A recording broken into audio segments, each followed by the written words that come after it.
Hello అండి అందరికీ. అందరు ఎలా ఉన్నారు? బాగున్నారా? నేను కూడా చాలా బాగున్నాను. ఈరోజు వీడియోలోకొచ్చేసి టమాటా పులుసు అయితే చేశాననమాట. ముందుగా స్టవ్ వెలిగించి ప్యాన్ పెట్టుకోవాలి. అందులో ఆయిల్ వేసుకొని ఆయిల్ లైట్‌గా వేడైన తర్వాత పోపు దినుసులు, ఎండుమిర్చి, కరివేపాకు వేసుకోవాలి. అవి వేగిన తర్వాత కట్ చేసి పెట్టుకున్న ఉల్లిపాయలు, అల్లం వెల్లుల్లి పేస్ట్ వేసుకొని బాగా వేయించుకోవాలి. అవి వేగిపోయిన తర్వాత టమాటాని పేస్ట్ లాగా చేసుకొని వేసుకోవాలి.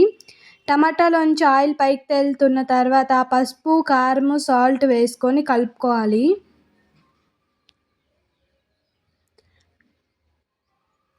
కారం పచ్చివాసన పోయిన తర్వాత వాటర్ వేసుకొని బాగా మరగనివ్వాలి.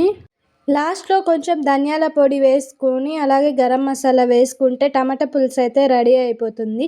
ప్లీజ్ కొత్తగా మన ఛానల్‌ని చూస్తున్న వాళ్ళు సబ్స్క్రైబ్ చేసుకోండి. అలాగే ఇన్‌స్టాలో కూడా ఫాలో అవ్వండి. ఇన్‌స్టా ఐడీ ఛానల్ బయోలో ఉంటుంది, చెక్ చేయండి. ఇప్పటి వరకు నన్ను సపోర్ట్ చేసిన మీ అందరికీ థ్యాంక్ యూ సో మచ్ అండి. ఉంటాను మరి. బాయ్.